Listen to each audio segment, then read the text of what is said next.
Hello, welcome everybody.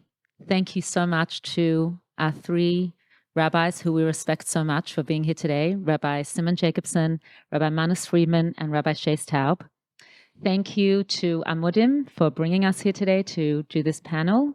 And thank you to my podcast partner, Ida Schottenstein, for doing this together with me. We have three rabbis here today. And we may have three opinions, but you can have two opinions. And the third element is the part that's infinity. That's the part that understands that both can be right. And so we'll see who the infinity is here today. But what we want to bring to the table is infinity, that everyone here who is sitting here and listening to the podcast can tap into infinity, into our essence, and really come to a place of hearing different perspectives and also understanding that all perspectives can be truth. Welcome. And we'd actually like to address the first question to Rabbi Shais Taub. We had you on our podcast to discuss parenting. Our first question we really wanted to ask you about is trauma, because first of all, Amudim is a lot about dealing with trauma, and essentially, once we address our own traumas, we are better suited to raise healthy families and live healthier lives. And Ida and I feel that we are lucky to live in a time when it has become more mainstream to become vulnerable and address traumas.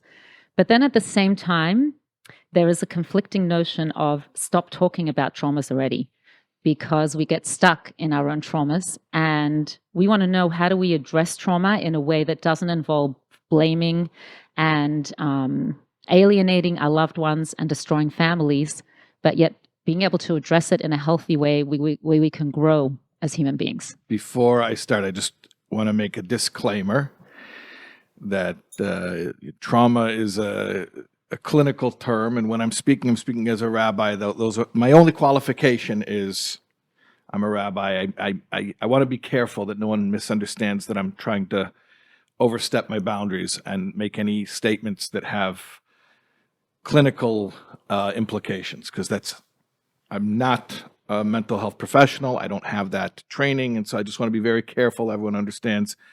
I'm staying in my lane. So maybe I won't even use the word trauma. I'll use maybe a longer term, which is stuff happens to people that affects them. A lot of times this happens during childhood. A lot of times it happens either with family or around family. And I guess I think what you're asking is, how much did our parents really ruin our lives? Right, that's basically it in a nutshell. Okay. And the reality is, nobody emerges from childhood unscathed. We all get a little bit damaged. That's the reality. Some more, some less. But your question was more about what to do with that reality in a way. I'm going to rephrase your question, because in a way that honors the fact that people have been hurt as children, and at the same time that doesn't turn that into a life script where, oh, because of this now I'm incapable of living the life I would have lived had that thing never happened to me. Yeah. Basically, That's did it. I get the question? Yes, you did. Oh, thank God. Okay. So I said I'm answering as a rabbi, and this is a very rabbi answer. And that is the only way to my thinking, to really properly process this truth and honor this truth, but yet to move on from it, is through faith in God. Is to look at your life as written by the divine author. Nothing happened to you that wasn't under his domain and his loving wisdom and care. And even though a lot of it can even be horrific, and from our perspective, we can't process it, and we're not justifying it, and we're not excusing it, and all the standard disclaimers. But for the person himself or herself, I think it's very, very important to realize your parents didn't mess you up. Whatever life you had, whatever childhood you had, whatever experiences you had, that was your journey. Some of it was hurtful. Some of it caused some breakage, which you have to heal from. But ultimately, my life is not some imagined ideal life that could have happened, should have happened, if such and such would have never occurred. That's not reality. Your life, your perfect story, your perfectly imperfect story is whatever happened with all the good, the bad, the ugly, and everything else. So I really believe that the healthy way to start to process this stuff is for each person to sort of embrace the godliness of their own personal story, to use the real technical Hasidic term, the hashgacha pratis of it, that Hashem is specifically engineering and orchestrated the details of our lives. And when you can start to see the divine authorship, I think you can honor the reality of what happened, but also become strengthened by it rather than defined by it. Yeah, that speaks to me. That speaks to me, yes. Does it speak to you, Ida? It does, embracing a reality. And we also wanted Rabbi Friedman to elaborate, because we've got many messages after the episode about this particular thing that you had shared, was that, in a nutshell, if someone is going to down the chuppah and they feel unsure, then they should probably call it off, calling off the engagement, because usually that kind of scenario leads to a difficult or a lot of trying times in the relationship. So my thought was, first of all, it was refreshing to hear that for somebody who should really call off the engagement. But at the same time, there are many people who will go out and date, and they're always going to be unsure, no matter who they marry. And there are also some people that you'll hear them say that they went down to the chuppah unsure, and then they became very happy. They have a very happy relationship. So how does one know? How does one use that motivation and dedication in the right way to know that they're marrying the right person if perhaps they are unsure? Well, first of all, there's unsure and there's unsure. Are you unsure about marriage, or are you unsure about your spouse? If you're unsure about marriage, you'll get over it, you'll settle down, and you'll be fine. But if there's something about your spouse that you're unsure of, this is going to be trouble. Well, I guess the question is, what is it that you're unsure about? Maybe that's what it is. But sometimes you can be unsure about something and you evolve and you don't really know yourself what you want. But this is the process. I mean, it could happen, right? The process of getting married, the process of dating is eliminating all problems and obstacles. It's a process of elimination. It's not falling in love. It's not becoming impressed. It's removing or discovering that you have no obstacles. There's nothing going to get between you because everything's good. But can I pause right there? In life, there are many obstacles. After you're married. Yes. But when you're getting married, you should see no obstacles. Anyone who walks onto the chuppah thinking, well, I'll have to handle or I'll have to tolerate, not a good idea. And don't wait until you're under the chuppah. That's the point of going out. The point of dating is to make sure that there is nothing about the other person that disturbs me. And what about if the person doesn't see, oh, I'll have to handle this, but it's more like I don't feel that spark that I want to feel? That's negotiable. Could be you're too nervous to feel the spark. You're not close enough. You're still a little awkward with each other. In other words, it's not what you do have that is important. It's what you don't. You're not uncomfortable with each other's presence. You're not uncomfortable with each other's thinking. You're not uncomfortable with each other's looks. There's nothing making me uncomfortable. Does this need to be like an ongoing thing? Meaning there's this whole notion of don't make a permanent decision based on a temporary emotion. So let's say one day, someone's feeling like this is my bashart. And then on another day, they are having doubts, but then they're kind of wishy-washy. Does the same rule apply Once you're married, before? before, Yeah. We'll There get should to be- once you're married. Yeah. there should be no doubts before. None. Not even when you haven't had Wow. coffee yet and you're not having a good day and you're okay. Do Good to know. you, Rabbi Taub, we'll start with Rabbi Jacobson. Do you feel the same way? Not necessarily, because what happens if it's a trivial thing? You know, you went on the first date and you liked everything about it, or the second date, but the way when she smiles, there's a certain twitch. And then when you walk into the chuppah, you suddenly remember that twitch. I'm not sure if Rabbi Friedman would say, okay, call it off. Would you? Absolutely. That's what I knew it. I knew it. So finally we disagreed. It may be a little too late, Yeah. but that shouldn't have happened. See? Yeah, you had said on the Go there. podcast, if you don't like a freckle, you said if you don't like the other person's freckles, don't marry Maybe them. that's why they covered her face. Maybe. You said what? Maybe that's why the color. Oh, that's a Shouldn't interesting be any last Good minute. strategy. last minute The rubber- person says there's something that bothers me about him, but it's so trivial, I'm embarrassed. Well, don't be embarrassed. You're trivial. Trivial things bother you because you're trivial. Yeah, but that person can grow out of. They can. Maybe. Or it'll bother you more once you're married and stuck Look, with this. I don't know if this is the place to debate the issue. I'm sure there's a lot more to be said, because the fact is that the Rebbe, for example, was very opposed to people breaking engagements. Even though halachically and technically it's not as bad as divorce, but so you have to discuss why. You know, why is that? Did the And- Rebbe ever write why?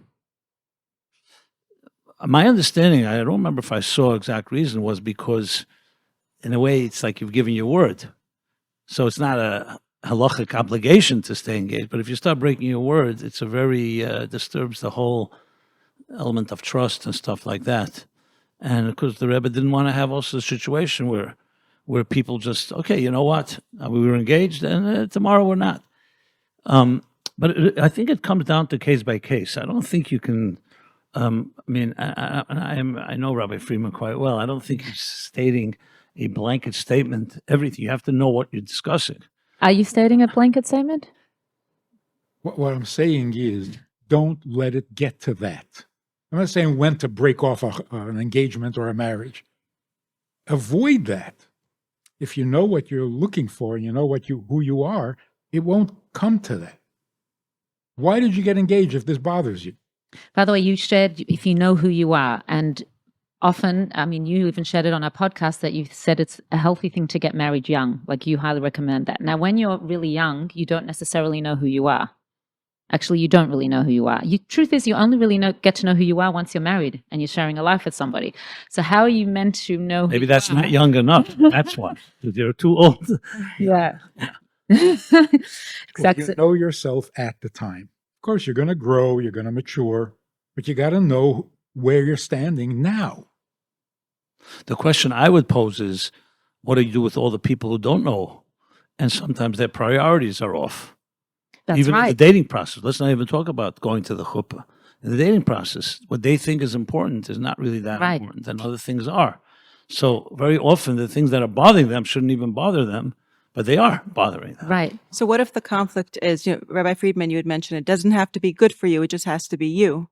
In when we had spoken about this. And so how do you balance, let's say a person does know this person is for them, but their parents are against it and the parents are saying, no, this person is not for you. Is that considered a grounds for breaking it off because that's an obstacle, like the parent not being okay with it? That's a whole nother subject, but yeah. Is that an obstacle? She's saying someone's walking to the chuppah and they remind themselves that their mother may Right. not like the kala. He's not coming to the wedding. She's at the wedding, but she's not so happy. Well, they want to marry this person, but the parent is very You have to against choose. You're marrying your mother or your bride, right? it. Right.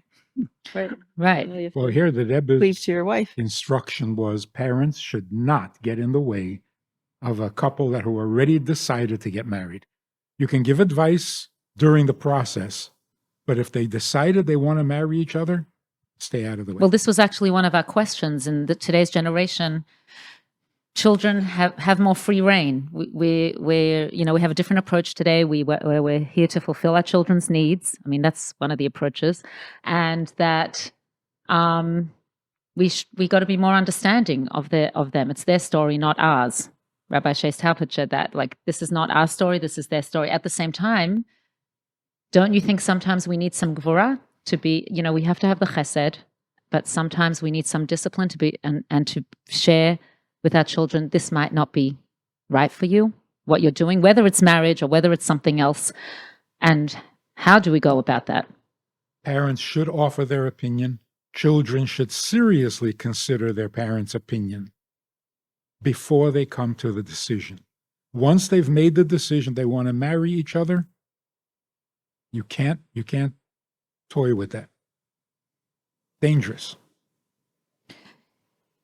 In general, Rabbi Taub, what do you feel about parents giving opinions to children? In general. Yeah, in general.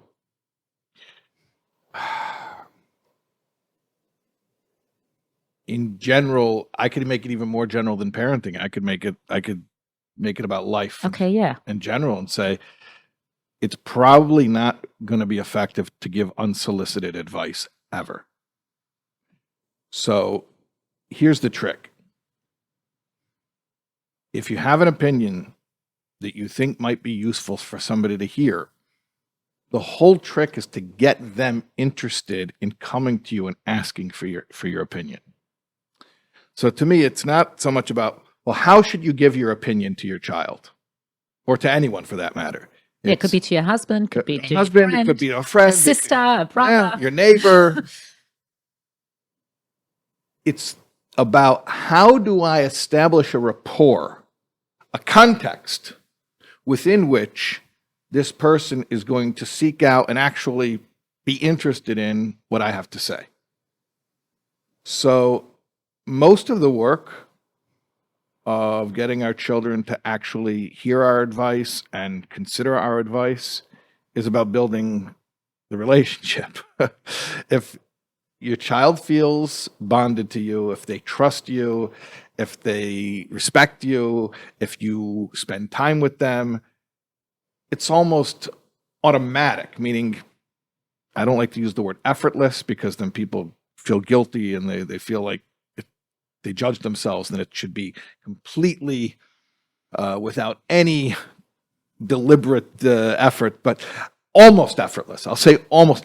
It's just natural. It's a natural thing. When a parent is bonded to a child is bonded to a parent, it's a natural thing. The parent is more experienced. The parent has been given a job by God to parent the child. It's a natural thing. The parent is sharing wisdom. The child is listening to it. But if you have to chase someone down and say, by the way, I'm the parent, you're the child, here's a few things I want to tell you, you already lost. Imagine somebody, well, you don't have to imagine, like people stand up in the subway and start preaching. How many people are moved by that? You have to attract your audience. That's why, like every Chabad house, what do you do? Come over, have a meal, have some chicken soup, say l'chaim, we'll sing a song. And then when everyone's calm and they decide they're safe and they like you, oh, here's the Dvar Torah. 30 seconds, get in, get out. But I've said this many times, and I'll say it again. It's not my original quote. I think it's Teddy Roosevelt, actually. But people don't care what you know until they know that you care. We love that one. We use it all the time in our it's a great podcast. one. It's just, I think even you shared it too, right? Yeah. It's whatever. It's an old quote, Yeah. but the point is, it's true. It's unavoidable. You cannot escape this. So, to answer your question again, parents giving advice to children, yeah, great, but that means if your child is 100% certain that you are caring, you are safe, you are trustworthy, then it's going to naturally happen that you're going to be able to give them guidance and input. Sometimes, I mean, you say natural, sometimes it can be tough and you can have a really good relationship with your child because of outside influences, like children with their friends. But that's what you're competing with. I don't want to scare anyone, but when I talk about parents bonding with children, I don't want to say it in a scary way, because we should do it just because it's the right thing, not because we're afraid of what could happen if we don't. But fine, let me say it since you brought it up. If you're not the person that your child comes to share news with, to process events of their life with, to talk about their day with, to just check in about reality, if you're not that person, so there's only two other possibilities. One is they don't have anyone in their life like that, which means they're terribly alone, which is a disaster. Or it means they found someone or think they found someone who fills that role, and you don't get to pick who that person is or what values that person has. The healthiest thing is that a parent should be that person. Or at least, let me rephrase that. The parent should be the first person in their child's life who plays that role. And then as your child grows and has a healthy model for what a trustworthy person is, God willing, they'll find other people. They'll find a best friend. They'll find, God willing, their spouse. They'll have that level of trust in their spouse. But it's about the relationship. If there's a connection, then advice and guidance is natural. It's easy. And if there is no connection, then you can have all the great speeches in the world, and you can be right. But it's another way of saying last night, Ed and I went to the Ohel, and when we came in, the Rebbe was talking about when you have a relationship with someone. He was actually talking about our leadership roles. Mm-hmm. And as it's like the video that plays. Yeah, the video, the gem video. When you come into the Ohel, there's a gem video. It was actually when we came out. When we came out of the Ohel, the Rebbe was talking about leaders, and that the first thing to do is to be kind and have compassion when you're sharing. And after that, you can give rebuke. The translation was rebuke. There you go. So first comes, like you're saying, the bonding and the connection and the caring, and then you can do it. You're saying if they come to you to ask for it. Is that what you're saying? But there's something about marriage that's a little bit different. Every parent knows that they have a vested personal interest in how their children are what their children are going to be. I want you to be a certain kind of person, so I want you to marry a certain kind of person, but you're not that kind of person. Yeah. So on the parent's part, it's a little selfish. It's what I want.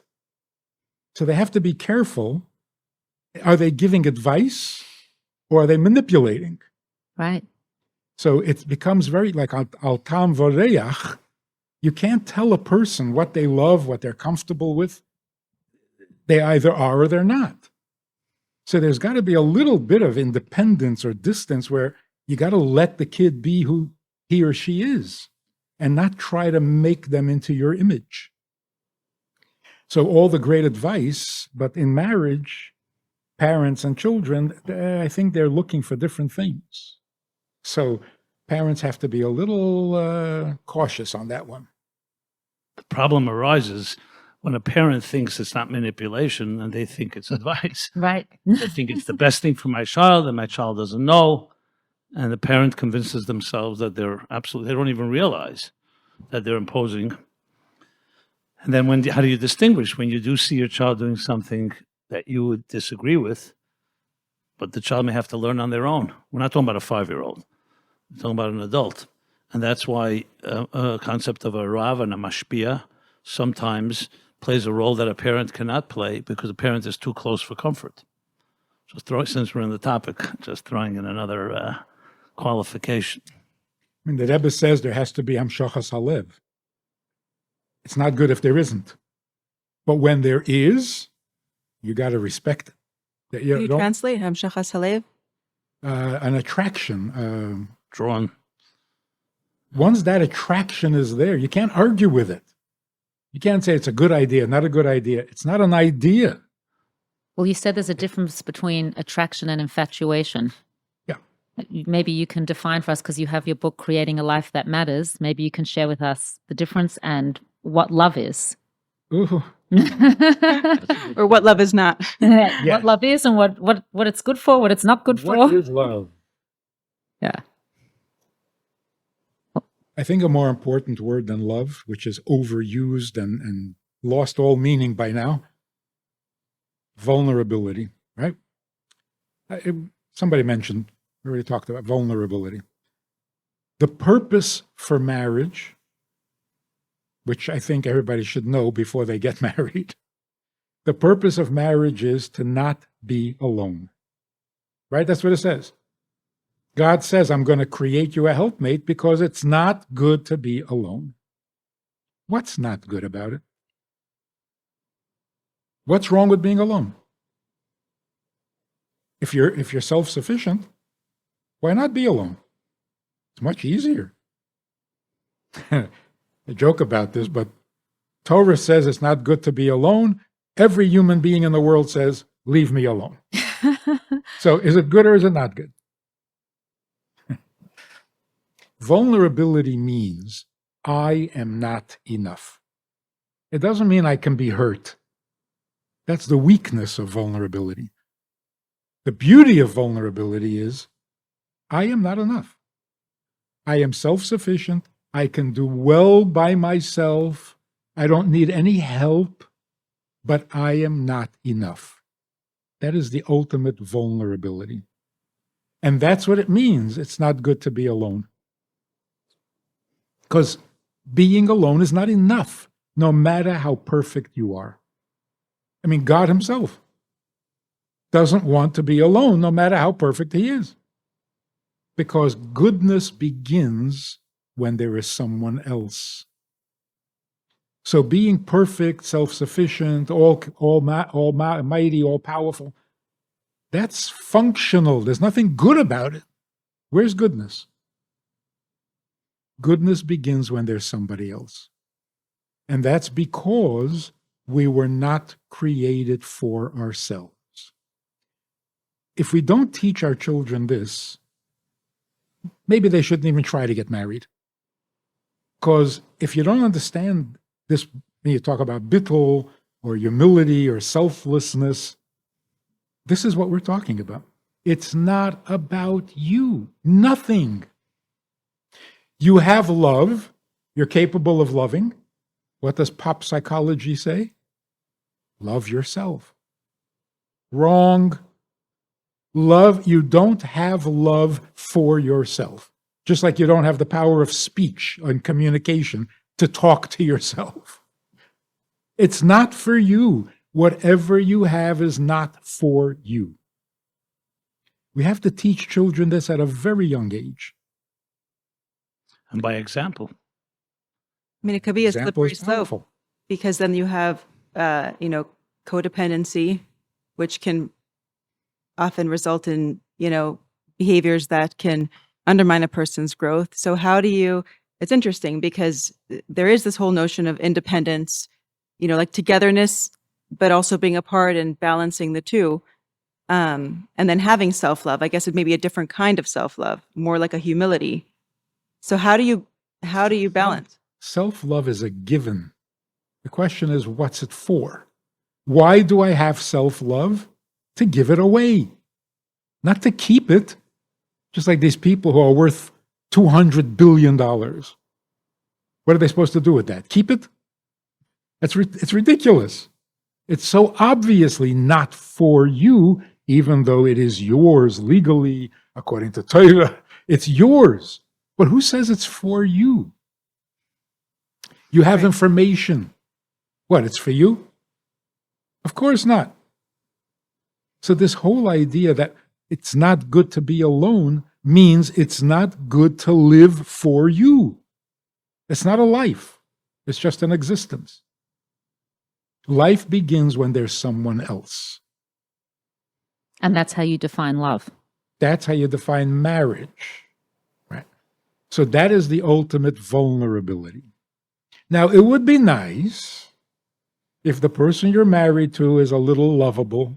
It wouldn't hurt. It wouldn't hurt. Yeah, makes it a little smoother, a little more.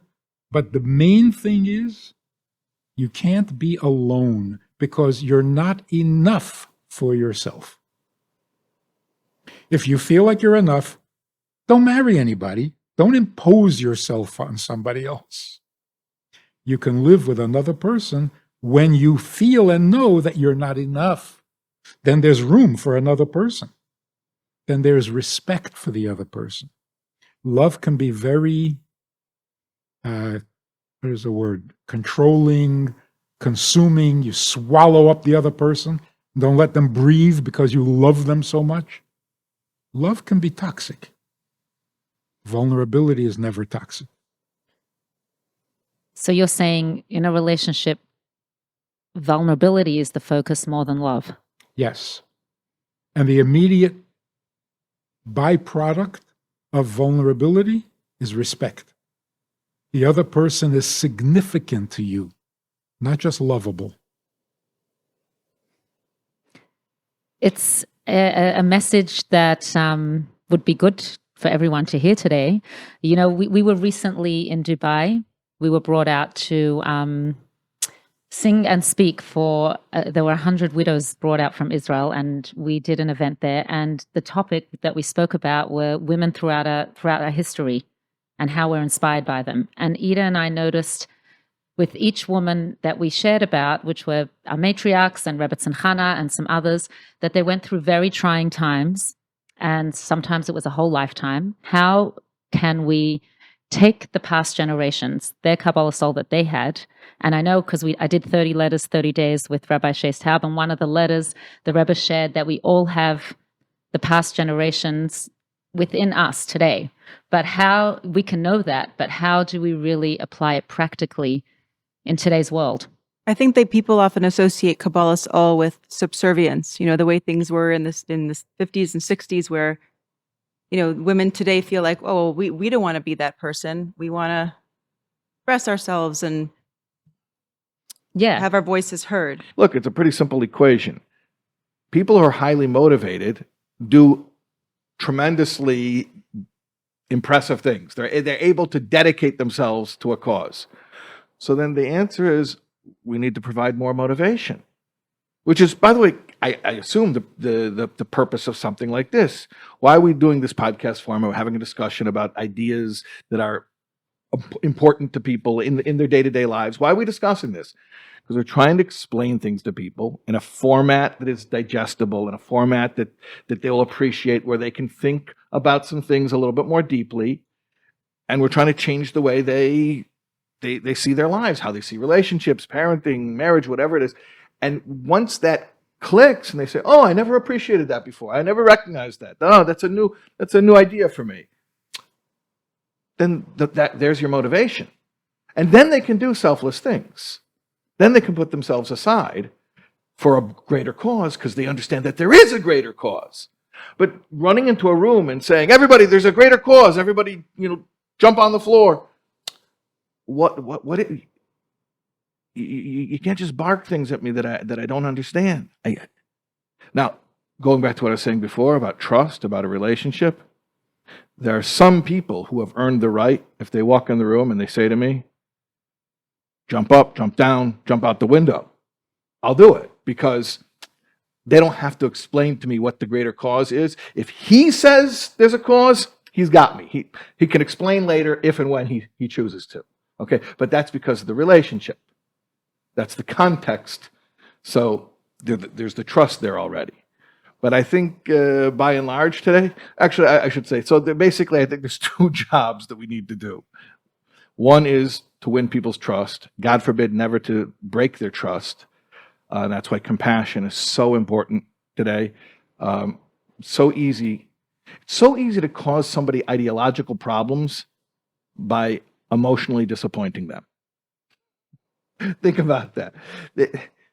And people don't like to hear that because they feel it's patronizing. It's like calling into question the validity of their ideological quandaries. But we're all human. And the reality is, if someone had just felt a little bit more safe and a little bit more seen, they probably wouldn't have come to their quandary. They probably would have worked things out or tabled it for a while until they could work it out. So one thing which is huge is to make people feel secure. That, like, I'll just speak about rabbis because I am one. Like, people have to feel a rabbi is a safe person, emotionally safe. You want to talk about parenting? Children have to feel a parent is a safe person. I said this in a talk somewhere, and then people. I just said it because I repeated it. I heard somebody say it, and then I get so much feedback about it. I said, I heard a father say, when my kid grows up and gets in trouble, I don't want her to say, oh my God, my dad's going to kill me. I want her to say, oh my God, I got to call my dad. And everyone's like, yeah, that's it, that's it. Okay, so whether you're a parent, you're a rabbi, you're a teacher, you're a community leader, everyone's a community leader in some capacity. Win people's trust. Show them that you're safe. Show them that you're reliable. And God forbid, don't expose them, shame them, call them out. I mean, that's just so counterproductive to any type of education. Okay, that's one thing. And then the other thing is that once there is that buy-in, call it buy-in, so then you have an opportunity. You have a platform. Someone's giving you a platform. So explain to them what there is to be excited about. And if you explain to them what there is to be excited about, they'll do incredible things. They'll be very dedicated. I think. I just want to say the Kinnis HaShluchim was recently. The Rebbe is a primary example of that. Took a generation of people who, this is current. These are people from today. And a lot of these shluchim are young people, millennials, okay? But when there's the trust and there's a clear articulation of the greater purpose, you can get people to do amazing things. And you look at the Kinnis HaShluchim, and there's your proof. And there's so many crises going on everywhere with mental health crisis. We have a, marriage crisis with the divorce rate going up, and parents and children are not getting along. There's a lot of division. And, there's this quote, don't be so busy mopping the floor that you don't think to turn off the faucet. So if we're now assuming we're busy mopping floors everywhere and the water just keeps running, what is the equivalent? And I'd love to hear from each of you, what is the equivalent of that faucet just running? What do we need to address or resolve that can help with all the surface stuff that we're dealing with? I mean, there's so many crises going on everywhere with mental health crisis. We have a, marriage crisis with the divorce rate going up, and parents and children are not getting along. There's a lot of division. And, there's this quote, don't be so busy mopping the floor that you don't think to turn off the faucet. So if we're now assuming we're busy mopping floors everywhere and the water just keeps running, what is the equivalent? And I'd love to hear from each of you, what is the equivalent of that faucet just running? What do we need to address or resolve that can help with all the surface stuff that we're dealing with? Well, I don't know if I really would say this any other time, but in context, I'll say breach of trust is the faucet. Turning off the faucet means restoring trust. Rabbi Jacobson? I would add to what Rabbi Taub and what Rabbi Friedman said earlier, just to take it to the next level. Not being alone, or the converse of that is being attached, being connected to the right things. So there's a lot of talk today about attachment disorder. We all not only thrive, our very essence is about attachment. In Hebrew, Ava and Echad, same gematria. So love and being united with something is one. 9 months in our mother's womb we spend completely attached, completely vulnerable on one hand, but totally nurtured, submerged, loved, protected, sheltered in every possible way. In a healthy home, when the child is born, so even though the umbilical cord has been cut, but the attachment continues. Child is cradled, nursed, loved, protected in all. And we don't even know, even scientifically, what that achieves. We only know it when we don't have it. When you see a child ripped away, God forbid, from a parent very young, that child will never be the same. Adopted children, or if something, God forbid, traumatic happens in pregnancy. Once upon they thought that children were deaf, blind, and mute, and nothing affected them. Now we know it's exact opposite. So healthy attachments will create healthy attachments. So as you grow older, you've been given the security, you've been validated, you've been loved, so you have their self-respect. I'm talking about the best case scenario. Confidence. So now, when the time comes to leave the nest, you have the confidence to spread your wings and build your own nest. And you won't bring all your phobia and neurosis and phobias and fears and insecurities and inhibitions in your relationships. Again, I'm talking best case scenario. Take away healthy attachment. That doesn't mean the person doesn't need attachment. It just means that they don't know where to find it. So they're going to find it elsewhere. They'll find it sometimes in neutral places, but very often in destructive places. What do you think an addiction is? An addiction at the end of the day is an unhealthy attachment. Someone that is mediocre will have mediocre addictions. Someone who's passionate is going to have passionate addictions because you're desperately looking to fill a void. You're thirsty, you're hungry. There's no healthy water to drink. You're going to drink toxic water, whatever will come your way. And to the point where you become so attached you can't detach. So healthy love, healthy relationships, healthy marriage is, of course, not just the antidote, that is the expression of healthy attachments.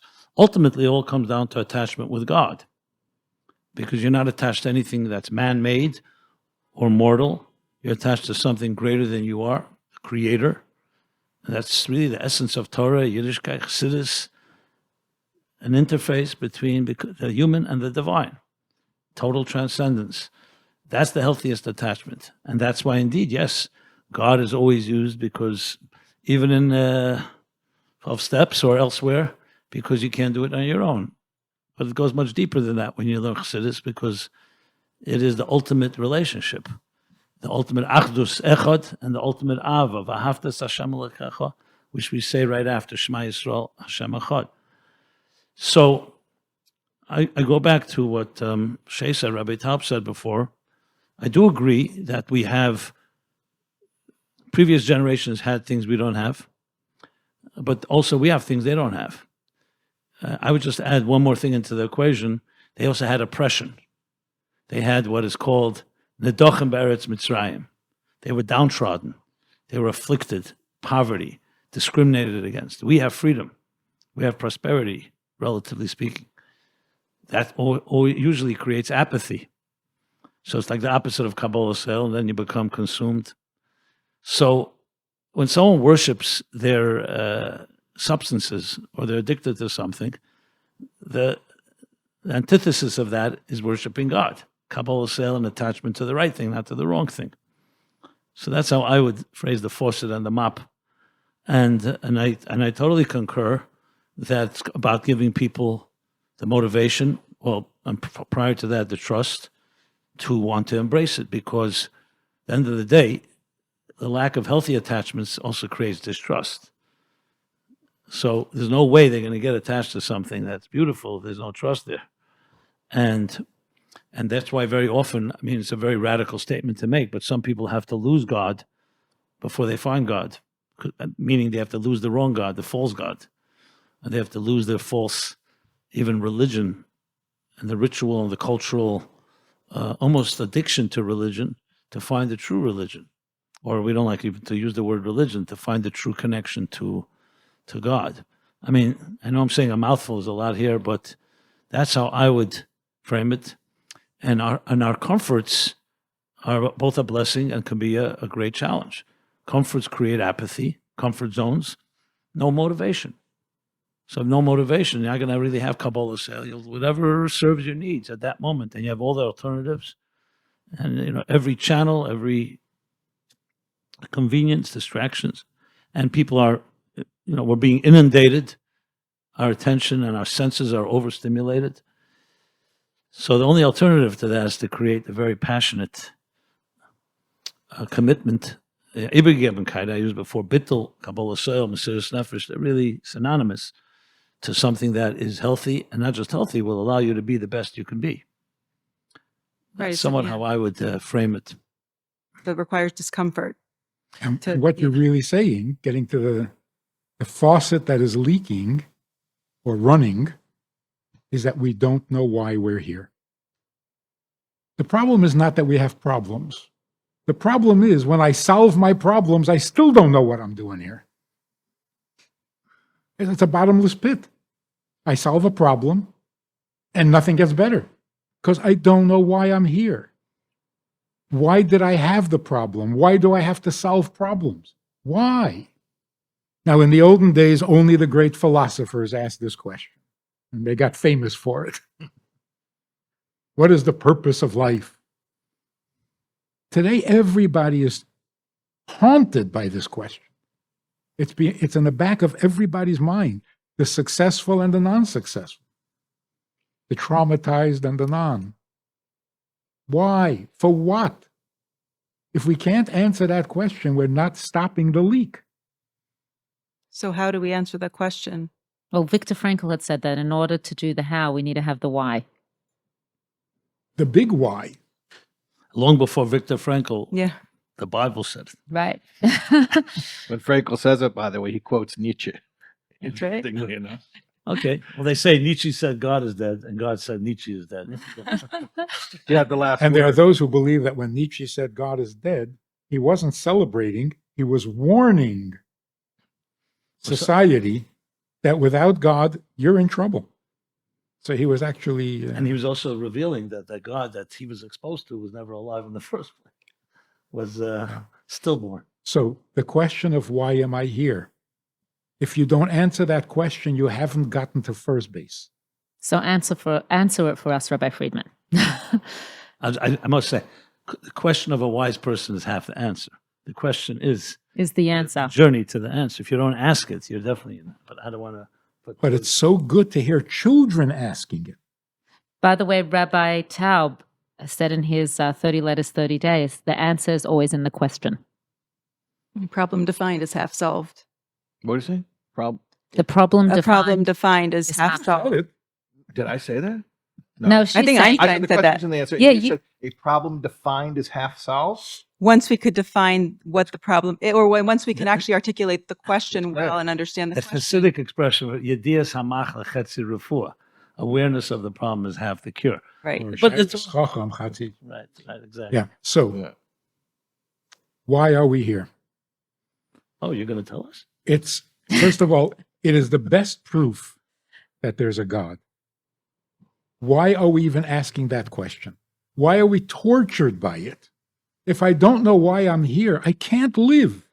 Why? What do you care? Who says there's a reason? There's no reason. Just enjoy. Can't. we need a reason. Because there is one. See, we're not all crazy. The fact that we're looking for a purpose means that there is a purpose. Nobody is homesick if you never had a home. That's just pathology. We have a purpose, and we need to know what it is. So, where do you look? After COVID, you know you're not going to look into politics. You know you're not going to look into science. You know you're not going to look into medicine. What's left? Where are you going to look for that answer? By definition, purpose means there was a purpose for you to be born. You can't have a purpose after you're born. You can't make up a purpose for a car after you build a car. The purpose has to precede the fact.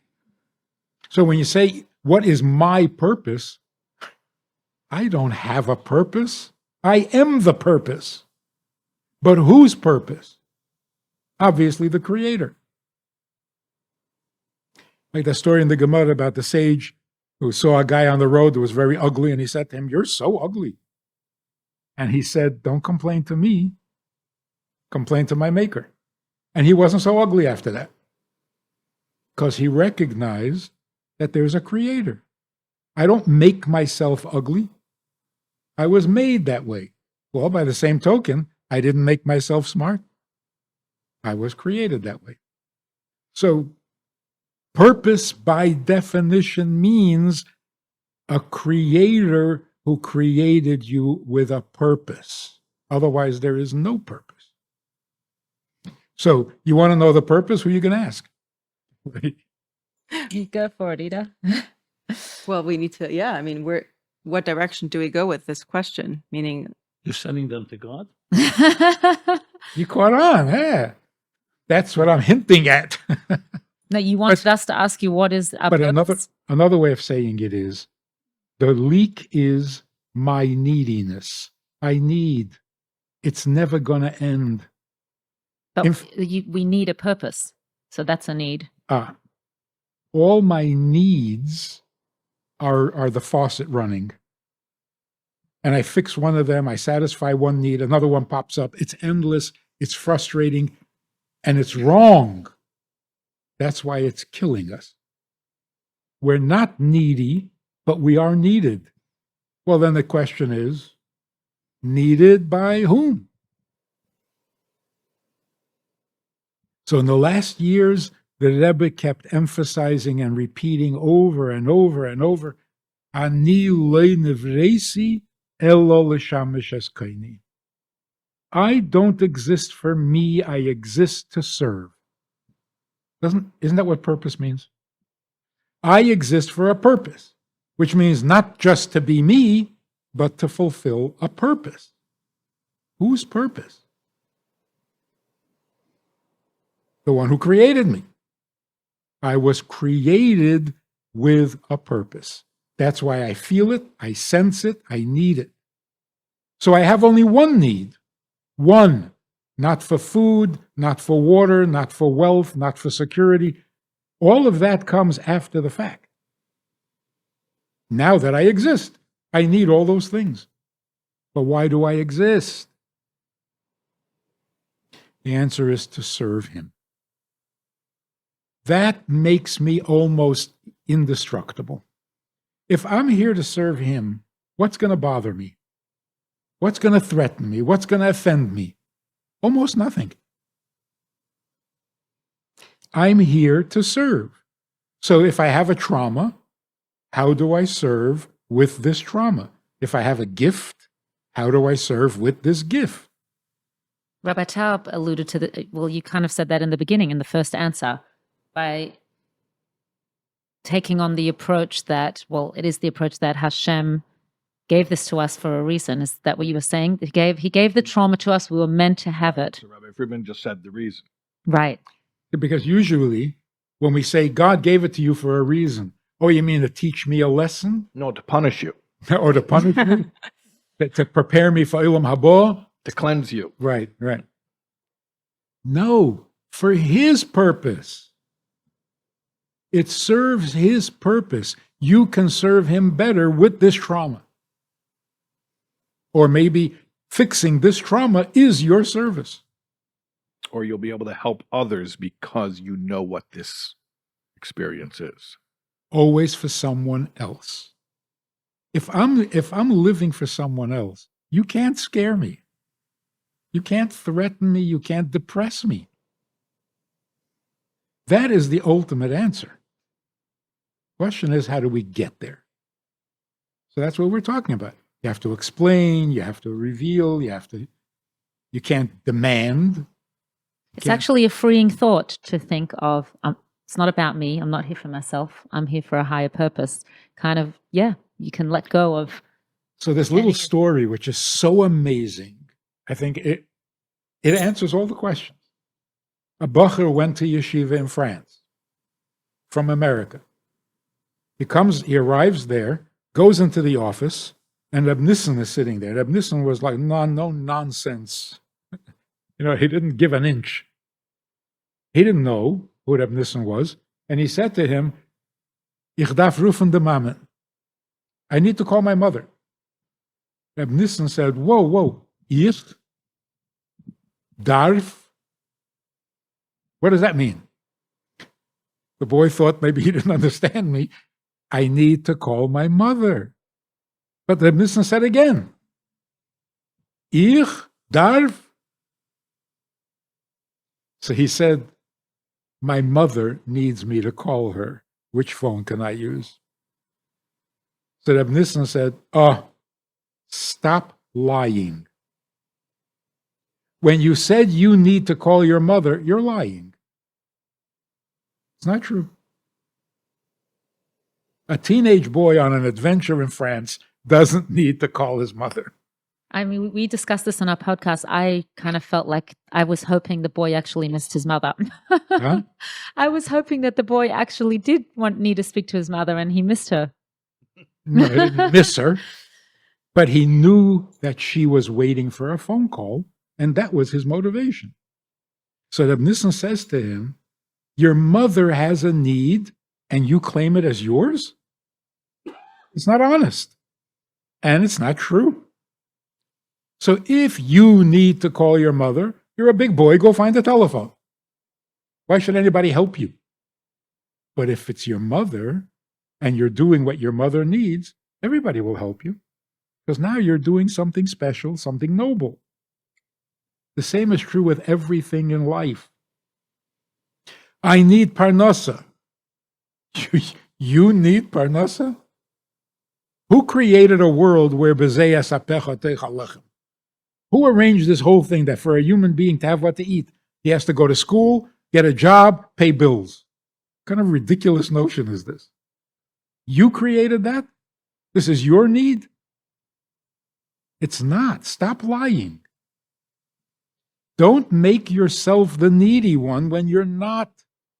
This is God's creation, and every detail is God's creation. So the person should say, I need to make a parnasa to serve God. God needs me to make parnasa, and I don't know why. You got to figure it out. God needs me to eat in order to live. Why? It's embarrassing, humiliating. I got to stop whatever I'm doing, as important as it is, because I got to eat. Who did this to me? Most of the time, I don't want it. I don't want the need. I like eating. I don't like the need to eat. So it's my need.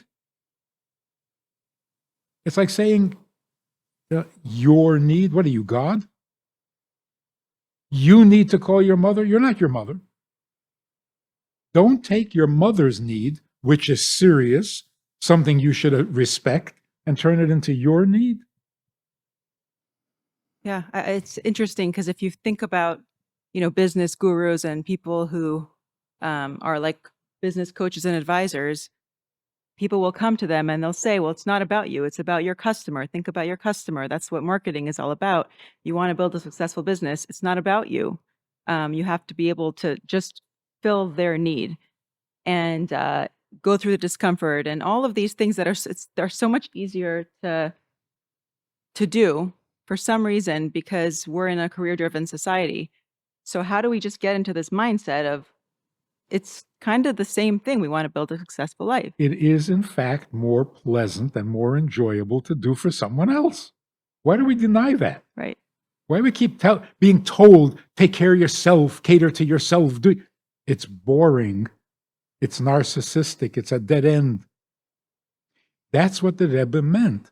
Ani lo nivresi. For my interest, as far as I'm concerned, leave me alone. Don't create me. Don't give me needs. Don't give me challenges. I don't need any of this. For me, Ella, why do I exist? L'shamash eskaini. I'm here to serve. It is so liberating. And that's what the children are saying when they say, I didn't ask to be born. It means I don't need to be born. Well, if I don't need to be born, what am I doing here? Make the best of it? No. Not willing to settle for that.